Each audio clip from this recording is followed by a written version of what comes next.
یہ خطبہ امام علی مقام نے 9 محرم کو ڈھلتی ظہر میں گھوڑے کی زین پر کھڑے ہو کر دیا۔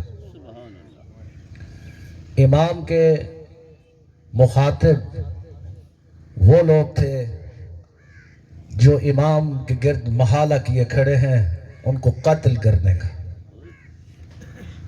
30,000 کا لشکر امام کے مد مقابل، اور 30,000 کے لشکر سے امام مخاطب کچھ اس انداز سے ہو رہے۔ پہلے تو کردگار وفا کو بھیجا کہ ان کو جا کر کے میرا تعارف کرواؤ کہ میں کون، کل یہ نہ کہیں کہ ہم تو جانتے ہی نہیں تھے کہ آپ کون۔ ایسا نہ ہو کہ یہ لا علمی میں مار دیے جائیں اور بعد میں ان کو پتہ چلے کہ جس کو ہم نے مارا وہ فرزند رسول خدا تھا۔ لہذا عباس جاؤ اور ان نابکار شامیوں کو میرا تعارف کرواؤ کہ میں کون۔ گویا کہ ابو الفضل العباس گھوڑے پر سوار ہوئے اور 30,000 کے لشکر کو حسین ابن علی کا تعارف کچھ اس انداز سے کروایا۔ اے لوگوں، جو جانتے ہو وہ جانو، جو پہچانتے ہو وہ پہچان لو، میں علی کا لخت جگر ابو الفضل العباس ہوں۔ میں تمہیں یہ بتانے آیا ہوں کہ تم نے جس کے گرد محالہ کھڑا کیا ہے یہ فرزند رسول خدا ہے، یہ دلبند علی المرتضیٰ ہے، یہ وہ ہے جو دہن رسالت چوس چوس کر پروان چڑھتا رہا، یہ وہ ہے جو زلف رسالت سے کھیلا کرتا تھا، یہ وہ ہے جس کو رسول اپنے کاندھوں پر سوار کر کے مدینہ کی گلیوں میں پھرایا کرتے تھے، یہ وہ ہے جن کے لیے پیغمبر اسلام اپنے ناقہ کی آواز اپنی زبان مبارک سے نکالا کرتے تھے، یہ وہ ہیں کہ جن کے دروازے پہ نبیوں کا سردار آیے تطہیر کی تلاوت کرتا تھا، جس کے گھر میں بلا اذن اجازت داخل نہیں ہوتا تھا، یہ اس گھر کا ایک فرد حسین ابن علی ہے۔ گویا کہ تم نے جس کے گرد محالہ کھڑا کر لیا یہ فرزند زہرا ہے۔ ابھی وقت ہے واپس چلے جاؤ اور تمہاری اسی میں ہی امان ہے کہ لوٹ جاؤ۔ عمر ابن سعد جو اس لشکر کا کمانڈر تھا وہ کھڑا ہوا اور کردگار وفا سے کہا کہ عباس، آپ سے تو ہمارا کوئی مسئلہ ہے نہیں، آپ ہٹ جائیے، اور اگر آپ نہیں ہٹے تو پھر آپ کو قتل کر دیا جائے گا۔ گویا کہ حضرت ابو الفضل العباس نے اپنے گھوڑے کو دوڑایا اور جہاں عمر ابن سعد کھڑا تھا وہاں پہنچ کر عمر ابن سعد کے گریبان میں ہاتھ ڈال کر اتنا بلند کیا اور کہا کہ اے عمر ابن سعد، 30,000 کا لشکر تجھے دیکھ رہا، اور اگر ان میں کسی میں دم ہے تو ان سے کہو کہ تجھے آ کر مجھ سے چھڑوا کر لے جائے۔ یہ جذبہ اور یہ جرت، یہ جنون کردگار وفا کے لیے، لیکن تعارف کچھ اس انداز سے کروا دیا گیا تاکہ کوئی قصر رہ نہ جائے۔ لیکن جب امام علی مقام آئے اور گھوڑے کی زین پر کھڑے ہوئے اور جو خطبہ ارشاد فرمایا اس کا ایک جز میں نے تلاوت کیا ہے، اور وہ آج کے لوگوں کے لیے بھی مشعل راہ ہے، وہ الفاظ جو امام نے بیان فرمائے۔ امام نے ان کی کیفیتوں کی طرف توجہ دلائی کہ یہ 30,000 کا لشکر اس وقت کھڑا ہی کیوں ہے، آخر کون سی ایسی چیز ہے جو انہیں گھیر کر کے لائی؟ کیا یہ جانتے نہیں تھے کہ میں رسول خدا کا فرزند ہوں؟ لیکن اس کے باوجود یہ کون سی ایسی چیز ہے جو جہاں انہیں لے کر کے آئی، آخر وہ ہے کیا؟ وہ کیفیت کیا؟ ان کیفیتوں کی طرف امام نے متوجہ کیا، اور امام نے بہت اہم بات کی، قساوت القلوب من کثرت الذنوب، دلوں کا پتھر ہو جانا یہ گناہوں کی زیادتی کی وجہ سے ہوتا ہے۔ جب انسان گناہ زیادہ کر لیتا ہے تو پھر خدا ان کے قلب کو پتھر کر دیتا ہے، وہ اس پتھر دل کی وجہ سے یہ پہچان نہیں پاتے کہ حق کیا ہے اور باطل کیا۔ لہذا امام نے متوجہ کیا اپنے قلوب کی حفاظت کرو، اپنے قلوب کو بچاؤ۔ ان قلوب کی کچھ کیفیات جن کو نفس امارہ، نفس مطمئنہ، نفس لوامہ اور ان نفوس کے ساتھ امام نے تعبیر فرمایا، نفس ناطقہ، نفس ہمارا، نفس لوامہ، نفس مطمئنہ، یہ چار نفوس انسان کے وجود کے اندر کام کرتے ہیں اور یہ مسلسل کام کرتے ہیں۔ کبھی آپ ان نفوس کی حقیقتوں میں جائیے تو آپ کو خود اندازہ ہوگا کہ واقعاً یہ ہمارے لیے کام کرتے ہیں۔ نفس امارہ ایک ایسا نفس جو مجھے برائی کی طرف آمادہ کرتا، یہ نفس امارہ اگر انسان پر غالب ہو جائے تو یہ اس کو آمادہ کرتا ہے درندگی پر، وحشت پر، بربریت پر، ظلم پر، جہریت پر، ایک دوسرے کا حق کھانے پر، غصب کرنے پر، جھوٹ بولنے پر، غیبت کرنے پر، ایک دوسرے کی ٹانگیں کھینچنے پر۔ اس نفس کی علامات یہ ہے کہ یہ مسلسل ابھارتا ہے، آپ کو جوش دلاتا ہے، شیطان کے اثر میں ہوتا ہے، شیطان کا زور اس نفس امارہ پر حاوی ہوتا ہے، وہ جب چاہے جہاں چاہے مسلط ہو جائے اور آپ کی قلبی کیفیتوں کو تبدیل کر کے رکھ دیتا ہے۔ واعظ و نصیحت اس پر اثر نہیں کرتی، قرآن کی تلاوت اس پر اثر نہیں کرتی، آذان ہو رہی ہو اسے اچھی نہیں لگتی، تلاوت قرآن ہو رہی ہو اس کا دل اکتاہٹ محسوس کرتا ہے، واعظ و نصیحت نہیں اچھی لگتی ہے۔ آ گئے ہیں لیکن کل خانے میں آج کل تو یہ ستم ظریفی اس معاشرے کی حالت، ہم وہ ملاحظوں پر ہی تو چل رہے ہیں، ورنہ ثواب کی نیت سے کہاں کھڑے ہیں ہم؟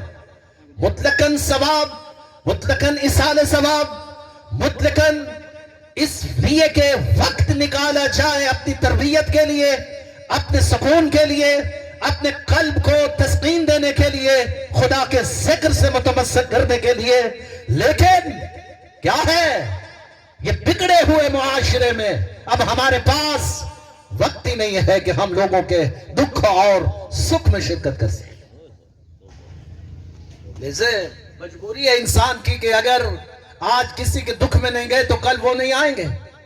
کیا اس نیت سے ایک دوسرے کی طرف آ جا رہے ہو تو پھر خدا ترسی، خدا رحمی، معاشرتی اقدار یہ سب برباد ہو جائیں گے۔ ذلت اور پستی اور جہالت کے جس گھٹاٹوپ اندھیروں میں ہم کھڑے ہیں یہ سب بربادی کی طرف جائیں گے اور جا رہے ہیں، ہم مسلسل جا رہے ہیں، ہم زوال پذیر ہو رہے ہیں، ہم منزل ارتقاء کی طرف نہیں بڑھ رہے ہیں، ہم مسلسل ذلت اور پستی کے گڑھوں میں ڈوبتے چلے جا رہے ہیں اور ہمیں کوئی بچانے والا نہیں۔ سیالکوٹ کا سانحہ ہماری ذلت کی ایک بڑی دلیل ہے۔ سانحہ سیالکوٹ جہاں لوگوں کو جلایا گیا، ایک فرد کو جلایا گیا، یہ جلتے ہوئے لوگ اور جلائے جانے والے لوگ جو جلا رہے ہیں یہ ہماری ذلت اور پستی اور جہالت کا ثبوت ہے۔ آخر ہم کہاں کھڑے ہیں؟ ہم نے کون سا معاشرہ تشکیل دے دیا؟ ہم کون سے معاشرے میں آ کر کے کھڑے ہو گئے جبکہ عاشق رسول بھی سب سے بڑا یہی معاشرہ، عاشق صحابہ بھی سب سے بڑا یہی معاشرہ، عاشق اہل بیت بھی سب سے بڑا یہی معاشرہ، لیکن اس کے باوجود ہم مسلسل ذلت اور پستی کی طرف جا رہے ہیں، بربادیوں کی طرف جا رہے ہیں۔ پوچھنے والا ہے کوئی نہیں، آواز اٹھانے والا ہے کوئی نہیں، رستہ حق دینے والا کوئی نہیں، جس کی ذمہ داری تھی کہ وہ قوم کو ایک صحیح رستے اور سمت کی طرف جاتے، لیکن ہم بھی دولت کی لیل و لیب میں اس قدر بہ گئے کہ ہم بھی یہ چاہتے ہیں کہ بھائی علماء اپنی ذمہ داریوں کو انجام تب دیں گے نا جب خود علماء کے اندر خشیت الہی پیدا ہو، ورنہ ذمہ داری کہاں اور ہم کہاں؟ میرے سر پہ عمامہ، میں رسول خدا کا لباس پہن کر بیٹھا ہوں، کیا یہ میری ذمہ داری نہیں بنتی کہ میں اس معاشرے کو ایک حقیقی رستے کی طرف لے کر کے جاؤں؟ میری یہ ذمہ داری نہیں بنتی ہے کہ میں قوم کو تقسیم کروں، قوم کو توڑ دوں، ان کو فرقوں میں بانٹ دوں، نفرت کی گفتگو کروں، نفرت امیز گفتگو سے لوگوں کے اندر نفرتوں کا انبار پیدا کر دوں اور لوگوں کو تقسیم کر دوں؟ یہ میری ذمہ داری نہیں ہے۔ میری ذمہ داری محبت، پیغام محبت، میری ذمہ داری سیرت رسول اللہ کا مقصد معاشرے کے اندر لانا ہے، سیرت رسول اللہ کی حقیقی قدروں کو اس معاشرے کے اندر نافذ کرنا، یہ ایک عالمانہ ذمہ داری ہے جو علماء کو انجام دینی ہوگی۔ اگر نہیں دیتے تو اس سے بڑا دین کا خیانت کار کون ہو سکتا؟ اللہ کے دین سے دھوکہ، اللہ کے دین سے فریب، اللہ کے دین سے بغاوت، یہ کہیں ایسا نہ ہو کہ ہمارا ہی جوہر اور خصوصیت بن جائے۔ بہت اہم ہے کہ میں لوگوں کی کیفیتوں کو بیان کروں جو امام علی مقام نے جس کی طرف متوجہ کیا۔ نفس امارہ کو شکست دینا یہ میرا میدان بدر سے بڑا جہاد ہے، میدان احد سے بڑا جہاد ہے، میدان خندق سے بڑا جہاد ہے، یہ میدان حنین و صفین سے بھی بڑا جہاد۔ پیغمبر اسلام کے دور میں جو لوگ جہادوں میں جاتے تھے ایک شرف ہے، وہ جاتے تھے اور پیغمبر کے اصحاب میں ان کا شمار ہوتا تھا، ان کو یہ احساس ملا کہ وہ جنگوں میں شریک ہوئے، اسلام کی فتح و نصرت کے لیے، اسلام کی کامیابی کے لیے انہوں نے پنجے گاڑے فتح و نصرت کے۔ آج آپ کون سا جہاد کر سکتے ہیں؟ آپ کا جہاد کون سا ہے؟ آپ کا سب سے بڑا جہاد آپ کا نفس امارہ کو شکست دینا، اس نفس امارہ کو ذلت زدہ بنا دو، اس نفس امارہ کو اس کی ذلت سے نکالو اور اس کو نفس ناطقہ کی طرف لے کر کے جاؤ جو ہمیں نیکی کی طرف راغب کرتا ہو، جو ہمیں معاشروں کو بہتر بنانے کے لیے کام کرے، ایک ایسا کام کرے کہ میں نیکی پھیلاؤں، امر بالمعروف کروں۔ یہ نفس ناطقہ کی ذمہ داری ہے۔ کیا یہ نفس ناطقہ میرے وجود کے اندر زندہ ہے یا نفس امارہ طاقتور ہے؟ یہ فیصلہ اب آپ نے کرنا ہے۔ میں آپ کو کیفیتیں دے کر کے جا رہا ہوں، اب آپ خود محاسبہ کریں اپنے ان نفسوں کا کہ ہم کہاں کھڑے ہیں۔ کیا ہمارا نفس امارہ طاقتور ہے یا نفس ناطقہ طاقتور ہے؟ کون سا نفس طاقتور ہے؟ کیا میرے اندر یہ طاقت ہے کہ میں خود سے جب اذان ہوتی ہے اٹھوں اور نماز پڑھنے جاؤں؟ میری باتیں پریشان تو کر رہی ہیں نا آپ کو؟ یہ نفس ناطقہ ہے جو خود سے انسان کو اٹھاتا ہے۔ اللہ اکبر کی جب صدا بلند ہو تو اس اللہ اکبر کی صدا میں اتنی طاقت ہو کہ یہ تجھے اٹھائے، ٹی وی سے اٹھائے، غیبت شدہ محفل سے اٹھائے، پرے اور پنچایت سے اٹھائے، یہ اٹھائے اور تجھے لے کر کے جائے اللہ کے گھر میں۔ چلیے گھر میں نہیں لے جا سکتا تو مصلی پر لا کر کے کھڑا کرے۔ اتنی طاقت ہو آپ کے نفس ناطقہ کے اندر کہ یہ مجھے مضبوط سے مضبوط تر کرے، میری ایمان کو اور تقویت دیتا۔ یہ نفس ناطقہ، یہ اس کا دل پھٹتا ہے۔ یہ کیفیت ہے نفس ناطقہ کی۔ جب کسی یتیم کو بھوکا دیکھتا ہے تو دل پھٹتا ہے، جب کسی پر ظلم ہوتا ہے تو اس کا دل پھٹتا ہے، جب کسی کا حق غصب ہوتا ہے تو یہ دل پھٹتا ہے، کسی پر اگر ناروا سلوک ہوتا ہے تو اس کا دل پھٹتا ہے۔ اگر نہیں پھٹتا، اگر کچھ نہیں ہوتا، کیفیتیں چینج نہیں ہوتی، تو پھر سوچو کہ میں نفس امارہ کی طرف کھڑا ہوں، میں بھی آگے نہیں بڑھ پا رہا ہوں۔ یہ وہ منزل میں چونکہ وقت نہیں ہے اور اس کی تفصیلوں میں نہیں جا سکتا، لیکن کیفیت ہے اس لیے بیان کر رہا ہوں تاکہ آپ خود محاسبہ کریں ہم کہاں کھڑے۔ نفس ناطقہ کی یہ ذمہ داری ہے کہ یہ مجھے نیک اعمال کی طرف راغب کرے، اور اگر یہ راغب کر دے تو، اور اگر حقیقی منزل کی طرف لے کر کے جائے تو پھر اطمینان رکھو کہ خدا میرے ساتھ ہے، اطمینان رکھو کہ اللہ میرے ساتھ۔ دنیا چاہے میری مخالف ہو جائے لیکن میرا رب میرے ساتھ ہے، میرا اللہ میرے ساتھ۔ نفس لوامہ بھی ایک کیفیت ہے، جب انسان گناہ کر لیتا ہے، کوئی ظلم کر لیتا ہے تو یہ ملامت کرتا ہے، یہ پشیمانی دیتا ہے۔ اگر ملامت ہو رہی ہے تو سمجھو کہ ابھی نفس لوامہ زندہ، شکر کرو، پھر شکر بھی کرو، کم از کم اس نے پشیمان تو کروا دیا۔ اور اگر پشیمان بھی نہیں کروا رہا تو پھر تم ذلت کے لیے تیار ہو جاؤ۔ امام زین العابدین علیہ السلام نے فرمایا صحیفہ سجادیہ کے اندر 40 پردے اللہ نے بنائے انسان کے لیے۔ جب بھی کوئی گناہ کرتا ہے تو ایک پردہ پھاڑ دیا جاتا ہے، جب دوسرا گناہ کرتا ہے تو دوسرا پردہ پھاڑ دیا جاتا ہے، جب تیسرا گناہ کرتا ہے تو تیسرا پردہ بھی پھاڑ دیا جاتا ہے۔ پھر انسان گناہ کر کر کر کے 40 کے 40 پردوں کو پھاڑ دیتا ہے۔ 40 پردے جب انسان کے پھٹ جاتے ہیں تو اللہ اپنے فرشتوں کو کہتا ہے میرے فرشتوں اس میرے بندے نے 40 کے 40 پردے پھاڑ دیے، کہیں یہ ذلیل و رسوا نہ ہو جائے، جاؤ فرشتوں اپنے پروں سے میرے اس بندے کے گناہوں کو چھپا دو۔ گناہوں کو چھپاتا ہے پروردگار، گناہوں کو چھپا دیتا ہے۔ اگر یہ گناہ سر عام ہو جائیں، زد عام ہو جائیں تو پھر انسان ذلیل ہو جاتا ہے، اور خدا نہیں چاہتا کہ میرا بندہ ذلیل ہے۔ خدا مہربان ہے، خدا کریم ہے، وہ نہیں چاہتا کہ میرا بندہ ذلیل و رسوا، لیکن یہ بدبخت انسان فرشتوں کے پروں کو بھی پھاڑ دیتا ہے، فرشتوں کے پر بھی پھٹ جاتے ہیں۔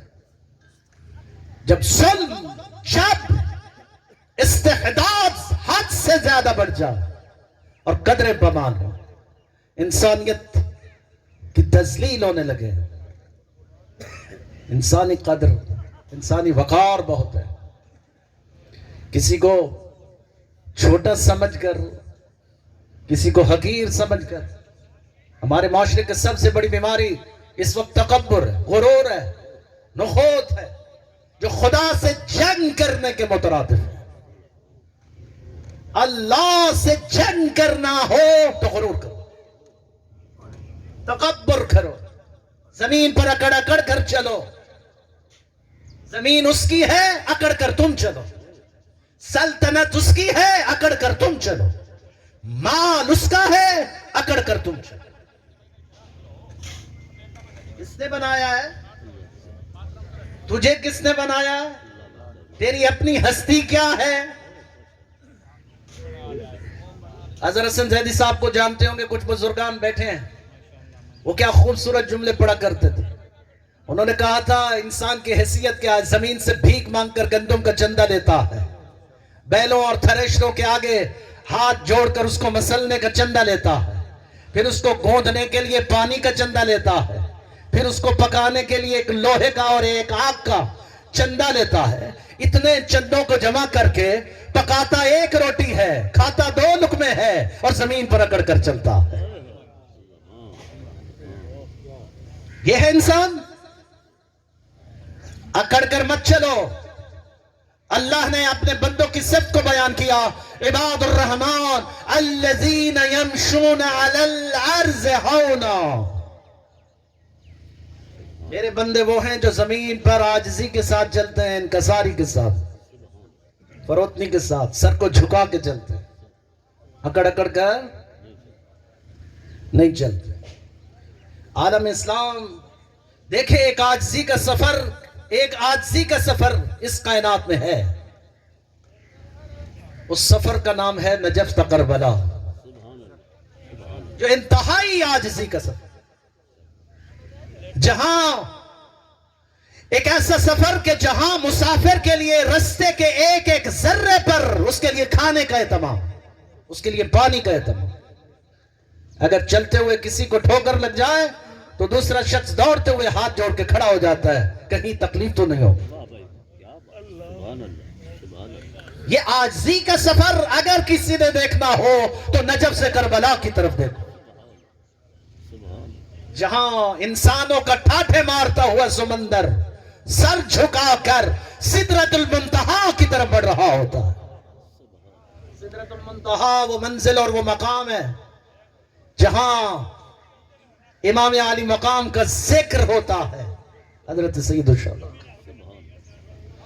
وہ ایک امام نے ان کیفیتوں کو بیان کیا۔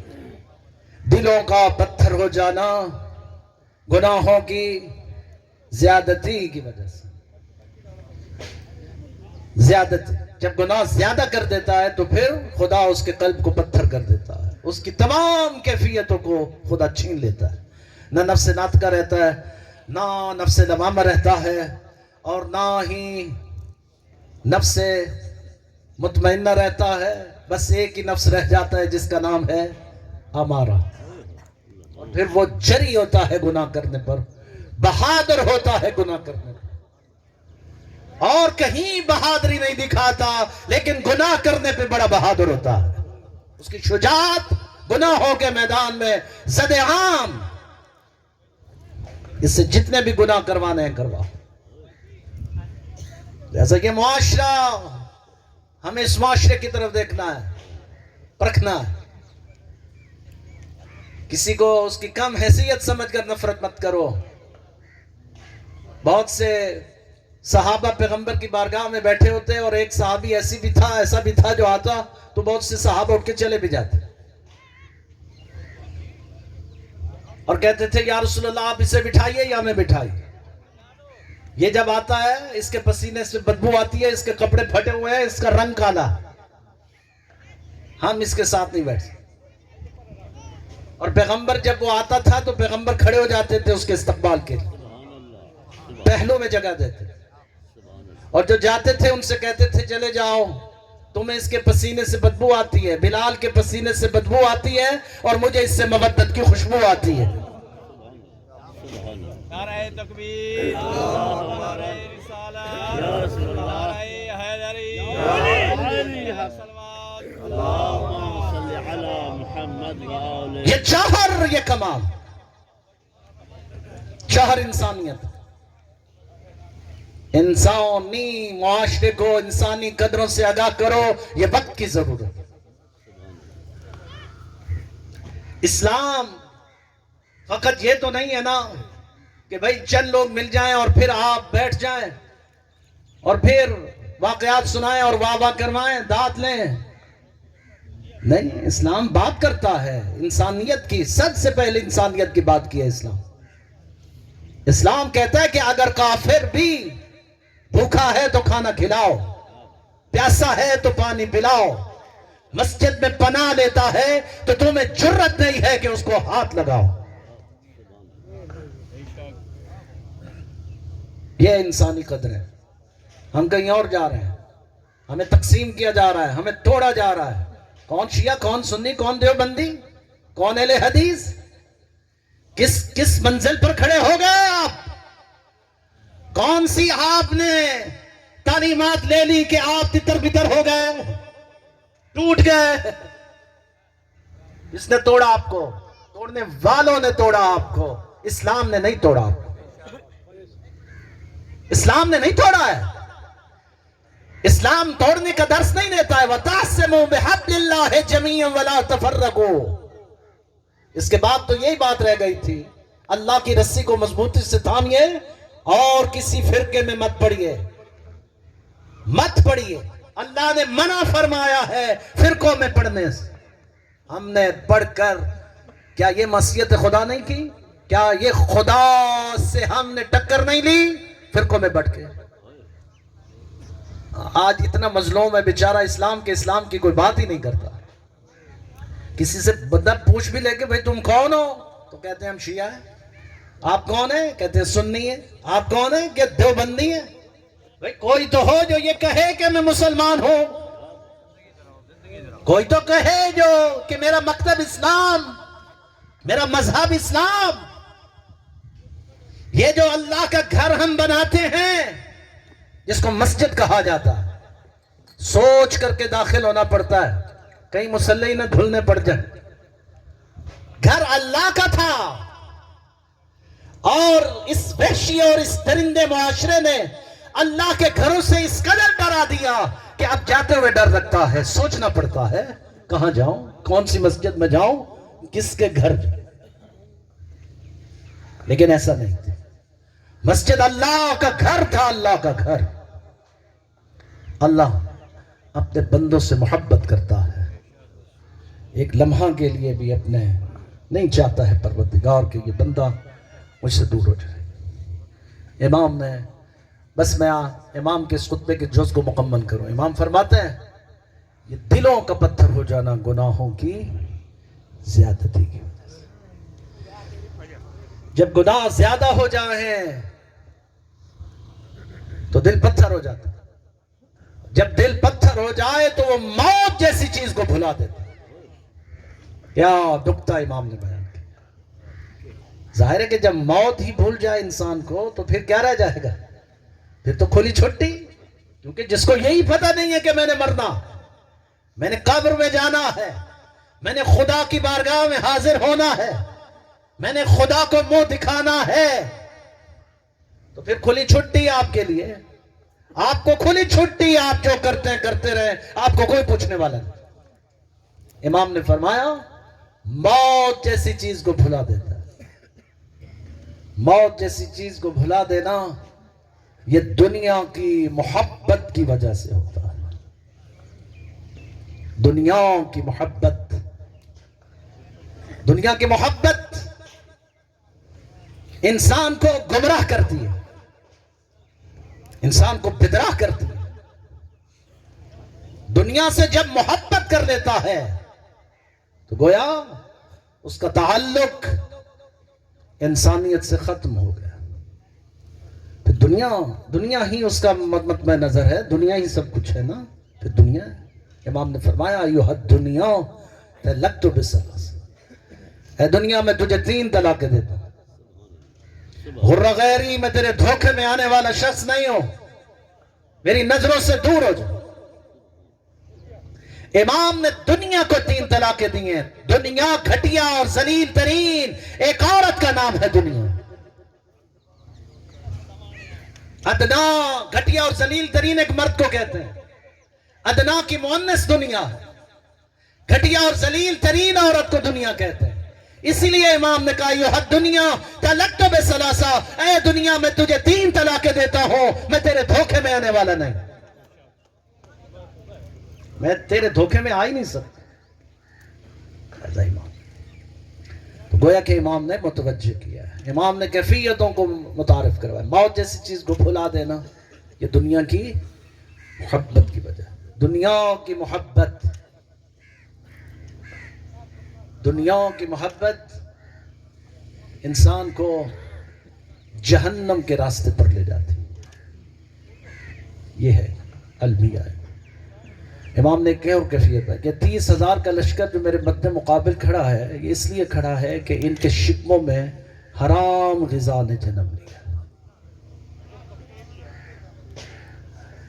لقمہ کھائیے تو سوچ کر کے کھائیے کہ کیسا کھا رہا ہوں, کہاں سے کھا رہا ہوں, کدھر سے کھا رہا ہوں, کہاں سے کھا رہا ہوں. یہ لقمہ سوچ سمجھ کر کھایا کرو. یہ لقمہ جب پیٹ میں جاتا ہے تو یہ حق اور باطل کی تمیز کو ختم کر دیتا. اس کے اندر سے یہ تمیز ہی ختم ہو جاتی ہے کہ حق کیا اور باطل کیا. اسی لیے یہی وجہ ہوئی کہ وہ پہچان ہی نہیں پائے کہ یہ فرزند زہرا ہے. وہ پہچان ہی نہیں پائے, ان پہ اثر ہی نہیں ہوا, ان پہ اس بات کا اثر ہوا ہی نہیں ہے کہ وہ یہ پہچانے کہ یہ دل بند زہرا ہے. یہ چکی پیسنے والی ماں کا بیٹا ہے، یہ وہ ہے جس کے دروازے پہ نبیوں کا سردار آیہ تطہیر کی تلاوت کرتا ہے۔ یہ وہ دروازہ ہے جن پر فرشتے نازل ہوتے ہیں، جن پر درود و سلام آتا، جن کی محبت میں اللہ نے پوری کائنات کو خلق کیا، جن کے عشق، جن سے عشق رسول خدا کرتے ہیں۔ رسول خدا کا عشق، ہم سب عاشق رسول ہیں، لیکن رسول خدا کا عشق کس کے ساتھ؟ اپنے نواسے حسین کے ساتھ۔ حسین کا تعارف اپنی زندگی میں کرواتے گئے، بتاتے گئے، حسین کو جانو، حسین کو پہچانو، حسین کی معرفت حاصل کرو۔ کہیں بعد میں یہ نہ کہنا کہ ہم جانتے نہیں تھے، ہم پہچانتے نہیں۔